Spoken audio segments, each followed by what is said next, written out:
Doctor محمد یاسین مظہر صدیقی علیہ الرحمہ doctor حمیداللہ کے بعد سیرت نگاری کے حوالے سے اگر کسی نے شہرت حاصل کی ہے یا ڈاکٹر حمیداللہ کے کام کو آگے بڑھایا ہے تو وہ ڈاکٹر محمد یاسین مظہر صدیقی علیہ الرحمہ ہے۔ کتبات سیرت، مصادر سیرت کا تجزیاتی مطالعہ، پروفیسر ڈاکٹر محمد ضیاء الحق صاحب اور جناب محمد قمر الحق صاحب دونوں کو ہدیہ تبریک پیش کرتا ہوں کہ انہوں نے ایک خوبصورت اور محقق ایڈیشن ایسے موقع پر شائع کیا جب ڈاکٹر محمد یاسین مظہر صدیقی کی 5ویں برسی تھی۔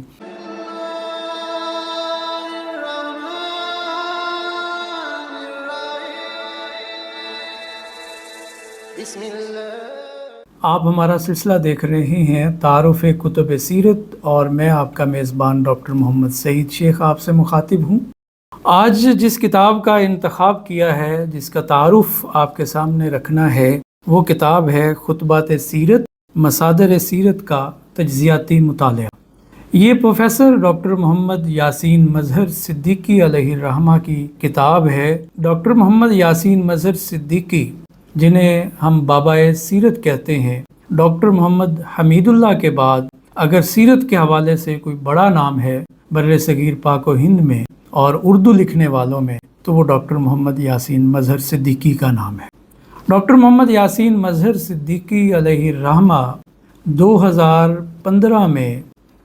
اقبال بین الاقوامی ادارہ برائے تحقیق و مکالمہ اور دعویٰ اکیڈمی بین الاقوامی اسلامی یونیورسٹی کی دعوت پر پاکستان تشریف لائے تھے۔ آپ نے ادارہ تحقیقات اسلامی میں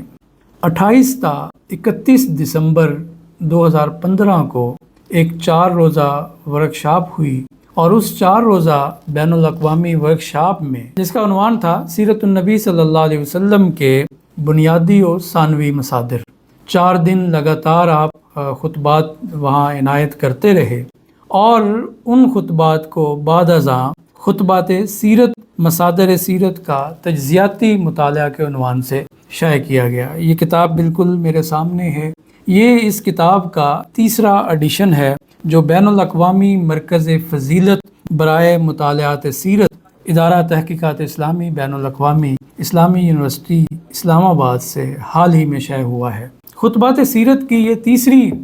اشاعت ہے، اور یہ شائع ہوئی ہے ابھی ستمبر 2025 میں، اور اس کی رونمائی کے لیے بھی 15 ستمبر کا انتخاب کیا گیا، اور 15 ستمبر کا انتخاب اس لیے کیا گیا کہ 15 ستمبر 2025 کو ڈاکٹر محمد یاسین مظہر صدیقی کی 5ویں برسی تھی۔ ڈاکٹر صاحب کا انتقال 15 ستمبر 2020 کو علی گڑھ میں ہوا تھا۔ ڈاکٹر یاسین مظہر صدیقی کی وفات پر ہم یہ کہہ سکتے ہیں، لوگ اچھے ہیں بہت، دل میں اتر جاتے ہیں، لوگ اچھے ہیں بہت، دل میں اتر جاتے ہیں، ایک برائی ہے تو بس یہ ہے کہ مر جاتے ہیں۔ ڈاکٹر یاسین مظہر صدیقی رحمۃ اللہ علیہ کی وفات سے سیرت نگاری کے حوالے سے جو خلا پیدا ہوا ہے وہ شاید برسوں میں پورا نہ ہو سکے۔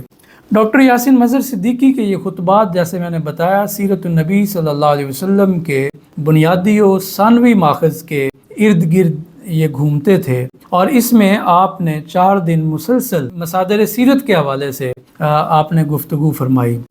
یہ جو خطبات ہیں، یہ ان مصادر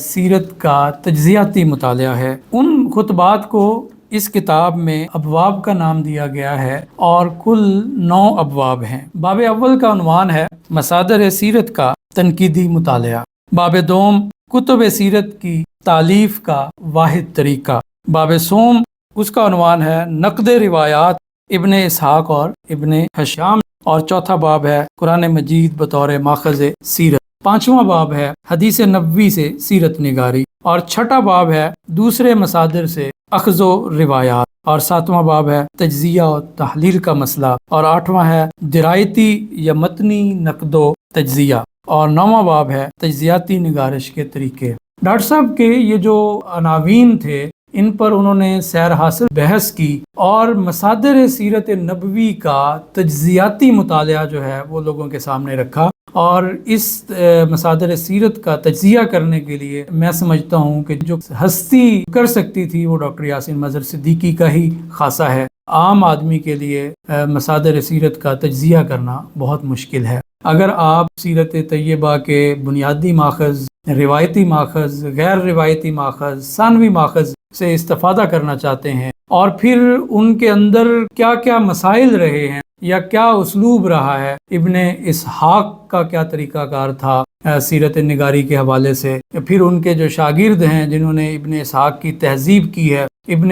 ہشام، ان کا کیا طریقہ رہا، واقدی کا اسلوب تالیف کیا تھا، پھر واقدی کے جو شاگرد محمد ابن سعد ہیں جن کی طبقات کبریٰ ہے، طبقات ابن سعد، ان کا اسلوب نگارش کیا تھا، اور پھر وہاں سے چلتے ہوئے یہ تاریخ بیان کرتے ہوئے بر صغیر کے سیرت نگاروں تک آتے ہیں کہ شبلی کا اسلوب نگارش کیا تھا، مولانا عبدالرؤف داناپوری کا طرز تحریر کیا تھا، ان کے پیش نظر کیا کیا چیزیں تھیں. یہ جو کتاب ہے یہ ایک لحاظ سے فنی کتاب ہے کہ سیرت طیبہ کے جو مصادر ہیں، جو مصادر اصلیہ ہیں یا ثانویہ ہیں یا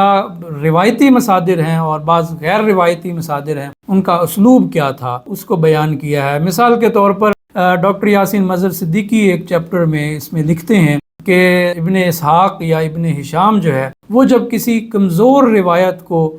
ذکر کرتے ہیں تو اس کے لیے وہ صیغہ جزم کا استعمال نہیں کرتے، وہ مجہول صیغہ استعمال کرتے ہیں یا زعمو کا صیغہ استعمال کرتے ہیں یا فیما یزعمون کے لفظ کے ساتھ اس واقعے کو نقل کرتے ہیں. لیکن کہتے ہیں کہ جب یہ روایت اردو سیرت نگاری میں آئی تو اردو سیرت نگاران نے جب ابن ہشام کو یا ابن اسحاق کو اپنا ماخذ بنایا اور انہی کے اسلوب کو آگے لے کے چلے تو اردو سیرت نگاران نے جو ابن اسحاق یا ابن ہشام کے پیش نظر تھا کہ اگر کوئی روایت سند کے اعتبار سے یا کسی بھی اعتبار سے ان کے نزدیک کمزور تھی، وہ اسے مجہول کے صیغے سے یا زعمو کے صیغے سے ذکر کرتے تھے، تو اردو سیرت نگاران نے اس سے صرف نظر کیا اور اس کا خیال نہیں کیا اور ان روایات کو ایز اٹ از نقل کر دیا، حالانکہ ان کے نزدیک وہ اس قدر مستند نہیں تھی. تو اس میں مثال کے طور پر انہوں نے جو حضرت عبد المطلب کی وہ مشہور روایت کہ جب انہوں نے یہ ایک منت مانی تھی کہ میرے 10 بیٹے ہوئے اور وہ جوان اور صحت مند ہوئے تو میں ان میں سے ایک کو قربان کروں گا. یہ جو قربان کرنے والی منت تھی، ڈاکٹر یاسین مظہر صدیقی کہتے ہیں کہ یہ روایت ابن اسحاق نے اور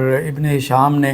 زعمو کے صیغے سے یا فیما یا زعمون کے صیغے سے استعمال کی ہے، یعنی ان کے ہاں اس کا استنادی حیثیت مستحکم نہیں ہے، لیکن بعد کے اردو سیرت نگاران نے اس بات کا خیال رکھے بغیر اس روایت کو اپنی کتابوں میں درج کرتے چلے گئے. یہ ایک لحاظ سے سیرت نگاران کے لیے ایک بہترین تحفہ ہے خطبات سیرت، مصادر سیرت کا تجزیاتی مطالعہ. میں اس موقع پر پروفیسر ڈاکٹر محمد ضیاء الحق صاحب جو ڈائریکٹر جنرل ہیں ادارہ تحقیقات اسلامی کے، اور جناب محمد قمر الحق صاحب، دونوں کو ہدیہ تبریک پیش کرتا ہوں کہ انہوں نے ایک خوبصورت اور محقق ایڈیشن، تیسرا ایڈیشن ایسے موقع پر شائع کیا جب ڈاکٹر محمد یاسین مظہر صدیقی کی 5ویں برسی تھی. اللہ تبارک و تعالی ڈاکٹر محمد یاسین مظہر صدیقی کو کروٹ کروٹ رحمت میں جگہ دے اور ان کی یہ جو مسائی جمیلہ ہیں سیرت طیبہ میں، ان کو اپنی بارگاہ میں قبولیت سے نوازے. سبحانک اللہم و بحمدک اشہد ان لا الہ الا انت استغفرک و اتوب الیک.